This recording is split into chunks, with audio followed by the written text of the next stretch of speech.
अस्सलाम वालेकुम। कैसे हो आप सब लोग? आई होप आप सब ठीक ठाक होंगे। दोस्तों, आज हम आपको लेके चलेंगे दुनिया के सबसे छोटे तरीन मुल्क। जी हाँ, मैं बात कर रहा हूँ वेटिकन सिटी। तो ये तकरीबन 3 फुटबॉल ग्राउंड्स जितना या एक बड़े पार्क जितना है कि 1 घंटे के अंदर आप घूम सकते हो। ये है वेटिकन सिटी और ये सबसे इंटरेस्टिंग मुल्क है। वेटिकन सिटी यूरोप के मुल्क इटली के दारुल हुकूमत रोम के बीचों बीच वाक़या है। इसका कुल रकबा 8 किलोमीटर है, लेकिन इसकी अहमियत बहुत ज़्यादा है।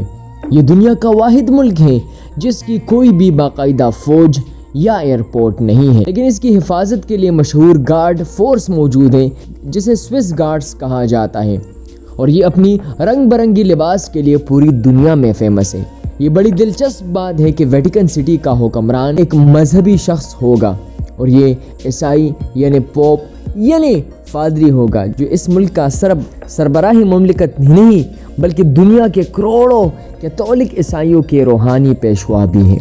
यहाँ की सबसे मशहूर इमारत में सेंट पीटर्स बेसिलिका, जो दुनिया के बड़े गिरजाघर में शामिल है। साथ यहाँ पे मुख्तलिफ किस्म के म्यूज़ियम हैं और मुख्तलिफ टूरिस्ट अट्रैक्शंस भी। नहीं, ये छोटा मुल्क है तो क्या ये डेवलप नहीं होगा? ऐसा बिल्कुल नहीं। पूरी दुनिया में अगर सबसे डेवलप्ड देशों की बात करें, कंट्रीज़ की बात करें, तो भी इसका कहीं ना कहीं पर हिस्सा आता है। ये यूरोपियन यूनियन का भी हिस्सा है और शेंगन जोन का भी हिस्सा है।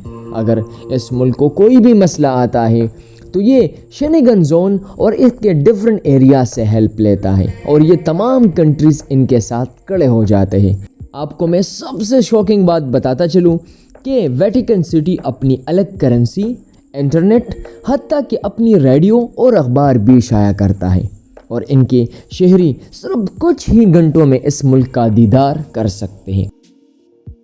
यहाँ की आबादी भी कम है और यहाँ का पासपोर्ट काफ़ी ज़्यादा नायाब है और बहुत कम लोगों को जारी किया जाता है। यहाँ पे कोई भी अस्पताल नहीं, यहाँ पे कोई मैटरनरी होम नहीं। इसका मतलब है कि यहाँ पे कोई भी बच्चा पैदा नहीं होता। अगर कोई इस तरह का मसला आता है तो आस पास के ममालिक से हेल्प लेता है। शायद आपको पता नहीं होगा, माइकल एंजेलो पेंटिंग्स दुनिया की सबसे मशहूर पेंटिंग्स भी इस मुल्क में है। ये दुनिया का सबसे अमीर तरीन मुल्क है क्योंकि इसको दुनिया भर से इसको अतियात चंदे मिलते हैं और सियाहत से भी इसको काफ़ी ज़्यादा पैसा आता है। तो यकीन जानिए, ये मुल्क काफ़ी ज़्यादा इंटरेस्टिंग है और काफ़ी ज़्यादा शॉकिंग है। अगर आपने इस मुल्क के बारे में कहीं ना कहीं पर पढ़ा है या सुना है तो प्लीज़ कमेंट सेक्शन में इसका इजहार ज़रूर कर ले। अल्लाह हाफ़िज़।